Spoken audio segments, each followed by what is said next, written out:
एक जंगल में एक मुनि रहते थे। उन मुनि की खासियत यह थी कि वे किसी का भी भविष्य बता सकते थे।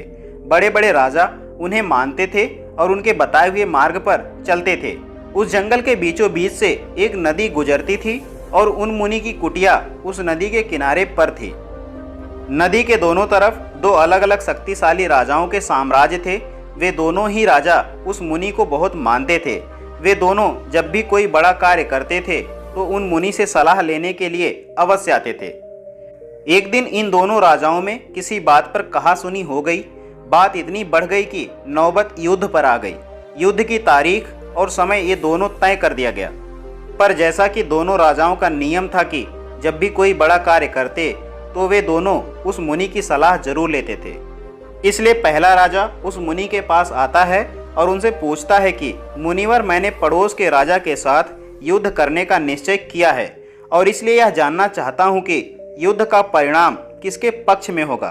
तब वे मुनि कहते हैं कि यदि तुमने युद्ध किया तो तुम्हारी हार निश्चित है। फिर वो राजा मुनि से पूछता है कि क्या जीतने का कोई भी उपाय नहीं है। मुनि कहते हैं कि यदि युद्ध किया तो हार निश्चित है। फिर वह राजा कहता है कि तलवार म्यान से निकल चुकी है, अब युद्ध टलेगा तो नहीं, जो होगा देखा जाएगा। फिर वो राजा उसी समय वहां से चला जाता है और अपने सेना से जी तोड़ मेहनत करने के लिए कहता है। सभी सैनिक राजा की आज्ञा मानकर जी तोड़ मेहनत करने के लिए लग जाते हैं।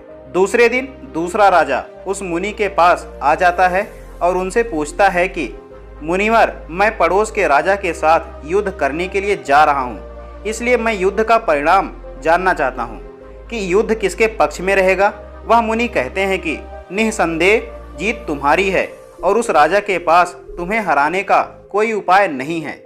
उस मुनि की बात सुन वो राजा बहुत ही ज़्यादा प्रसन्न हो जाता है और सीधा जाकर अपनी सेना को यह खुशखबरी सुनाता है कि युद्ध में उनकी जीत पक्की है।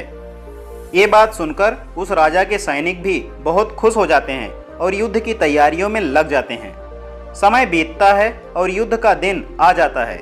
रणभेरिया बजाई जाती है और युद्ध शुरू हो जाता है। दोनों सेनाएं एक दूसरे के साथ भिड़ जाती हैं और मारकाट मच जाती है। देखते ही देखते जिस पहले राजा की हार निश्चित थी वे दूसरे राजा की सेना को ढेर कर देती है और पहला राजा वो युद्ध जीत जाता है जिसे उस मुनि ने कहा था कि वो युद्ध हारेगा। युद्ध जीतने के बाद वो पहला राजा उस मुनि के पास चला जाता है और उनसे पूछता है कि मुनिवर, आपने तो कहा था कि मैं युद्ध हार जाऊंगा, लेकिन मैं युद्ध जीत गया। आपकी भविष्यवाणी गलत कैसे निकली। फिर वह मुनि उस राजा से कहते हैं कि मैंने तो वो कहा था जो तुम्हारे भाग्य में लिखा था, लेकिन तुमने अपने कर्म से अपने भाग्य को ही बदल दिया। तुम्हारी जीत का कारण यह है कि तुमने अपने भाग्य से ज़्यादा अपने कर्म को आवश्यक समझा और उस दूसरे राजा ने अपना सब कुछ भाग्य पर छोड़ दिया। उसने अपने कर्म से ज़्यादा अपने भाग्य को आवश्यक समझा और पूरे समय निश्चितता से भरा रहा, जिसके कारण आज तुम विजयी हो और वो तुम्हारा बंधक है। दोस्तों, यह बात सच है कि सब कुछ हमारे हाथ में नहीं होता है, लेकिन यह भी सच है कि बहुत कुछ हमारे हाथ में होता है, लेकिन हम उसे अपने भाग्य के भरोसे छोड़कर जीवन भर रोना चुनते हैं। साथियों, लोग जानते हैं कि स्वस्थ कैसे रहा जा सकता है, लेकिन समय ना होने का बहाना बनाकर वे अपने अंदर बीमारियां पालते रहते हैं और जब कोई गंभीर बीमारी हो जाती है तो वे लोग अपने भाग्य को दोष देना शुरू कर देते हैं। दोस्तों, अगर आज हम किसी समस्या में हैं तो वे सिर्फ हमारे पुराने गलत कर्मों के कारण है और कल अगर हम इस समस्या से निकलेंगे तो वे सिर्फ आज के अच्छे कर्मों के कारण ही निकलेंगे। दोस्तों, अगर आप आज कुछ नहीं करते हैं तो कुछ तो होगा ही और वो आपका भाग्य है, और अगर आप आज अपने बुद्धि का इस्तेमाल करके वो करते हैं जो आप करना चाहते हैं तो वो आपका कर्म है। तो ये आपके ऊपर है कि आपको कुछ करना है या अपने भाग्य के भरोसे बैठे रहना है।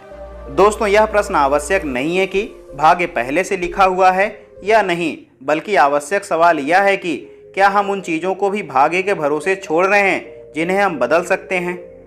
दोस्तों, आज की यह कहानी आपको कैसी लगी कमेंट बॉक्स में अपनी राय में ज़रूर दें, और जानकारी अगर पसंद आई हो तो अपने दोस्तों के साथ इस वीडियो को ज़्यादा से ज़्यादा शेयर करना बिल्कुल ना भूलें। जल्द मिलते हैं एक नए टॉपिक के साथ। Thank you very much.